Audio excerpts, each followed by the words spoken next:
हाय friends, अस्सलाम वालेकुम। Welcome back to my channel mummies and me.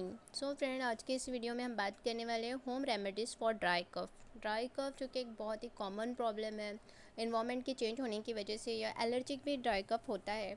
सो इस वीडियो में मैं सिंपल सी होम रेमेडीज़ बताने वाली हूँ जिससे आपको काफ़ी हद तक ड्राई कफ से रिलीफ मिल सकता है। आप ये होम रेमेडीज़ को ज़रूर ट्राई कीजिए। ट्रस्ट मी, आपको बहुत अच्छे रिजल्ट्स मिलेंगे और ड्राई कफ से काफ़ी हद तक आपको छुटकारा मिलेगा। सबसे पहले मैं कहना चाहूँगी हनी बहुत ही ज़्यादा हेल्पफुल और बेनिफिशियल होता है ड्राई कफ में। आपको क्या करना है, one glass of warm water लेना है, उसमें आपको 1 टीस्पून हनी मिलाना है, उसे अच्छे से मिक्स करके आपको 2 टाइम्स अ डे पीना है। अगर आपको ड्राई कफ की कंप्लेंट बहुत ज़्यादा नहीं है तो अगर आप दिन में एक बार भी ले तो इससे भी आपको काफ़ी हद तक अच्छे रिजल्ट्स मिलेंगे।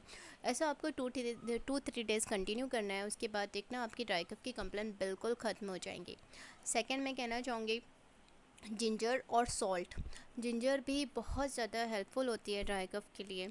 आपको पता ही है, अगर जिंजर को अगर पीस के आप अगर उसका रस भी पीते हो तो वो भी बहुत ज़्यादा अच्छा होता है। और अगर आप जिंजर के छोटे से टुकड़े कर ले और उसको उसके ऊपर सॉल्ट मिला के अगर आप दांतों के बीच में रखें और उसको थोड़ा दबा दबा के उसका रस अगर गले में जाने दे और आफ्टर 5 मिनट्स अगर वार्म वाटर से आप गार्गल्स करें तो भी आपको ड्राई कफ से काफ़ी हद तक रिलीफ मिल जाएगा।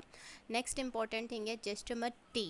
जेस्टमट टी बनाना बहुत ही सिंपल है। आपको 1 कप ऑफ वाटर लेना है, जिसे गैस पे अच्छी तरह गर्म होने देना है। उसके बाद में 2 टीस्पून ऑफ जेस्टमट पाउडर, जो कि बहुत ही इजीली अवेलेबल है मार्केट में, वो उसमें मिलाना है और 10 से 15 मिनट तक आपको इस चाय को बनने देना है। उसके बाद आपको इसे छान लेना है और इसे पी लेना है। आप चाहो तो इसमें एडिशनली हनी भी मिला सकते हो।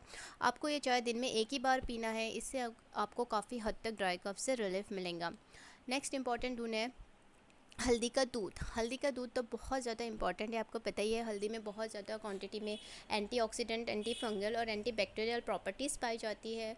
और ख़ास तौर पे जब हमें सर्दी और कफ़ की कंप्लेंट्स होती है तो हम सबसे पहले प्रेफर करते हैं हल्दी का दूध। और हल्दी के दूध से हमें बहुत ज़्यादा रिलीफ भी फील होता है। तो अगर आपको भी ड्राई कफ़ की कंप्लेंट है तो आप रात के टाइम हल्दी का दूध ज़रूर ट्राई कीजिए। इससे आपका ड्राई कफ़ की कंप्लेंट काफ़ी हद तक कम हो जाएंगी।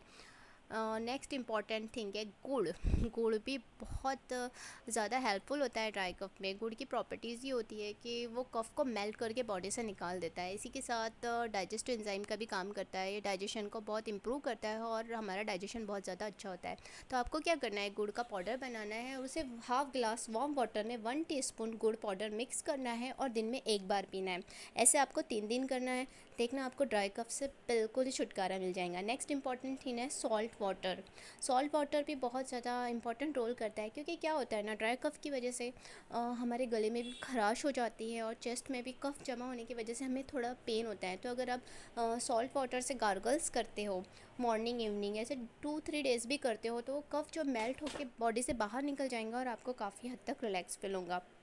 नेक्स्ट इंपॉर्टेंट थिंग है स्टीम्स, गर्म पानी की भाप लेना। ये बहुत ज़्यादा इंपॉर्टेंट है, क्योंकि क्या होता है ना कि कफ़ की वजह से हमें बहुत बार ब्रेथलेसनेस की कंप्लेन होती है, हमें सांस लेने में काफ़ी तकलीफ़ होती है। तो ऐसे में अगर हम गर्म पानी की भाप लेते हैं तो वो जो कफ़ जमा हुआ है हमारी नाक में, तो वो क्या होगा, चेस्ट पे और नाक पे वो स्टीम की वजह से वो मेल्ट होके बॉडी से बाहर निकल जाएगा, जिसकी वजह से जो ब्रीथलेसनेस का प्रॉब्लम है वो काफ़ी हद तक सॉल्व हो जाएगा। आप इसे भी ज़रूर ट्राई कीजिए। ये आपको सोने से पहले लेना है। 2-3 डेज़ भी अगर आप स्टीम लेते हो तो आपको काफ़ी अच्छा फील होगा। अभी तक आपने मेरा चैनल सब्सक्राइब नहीं किया है तो प्लीज़ जल्द से जल्द सब्सक्राइब कीजिए और इस वीडियो को लाइक और शेयर ज़रूर कीजिए और दुआ में याद रखिए। Bye bye.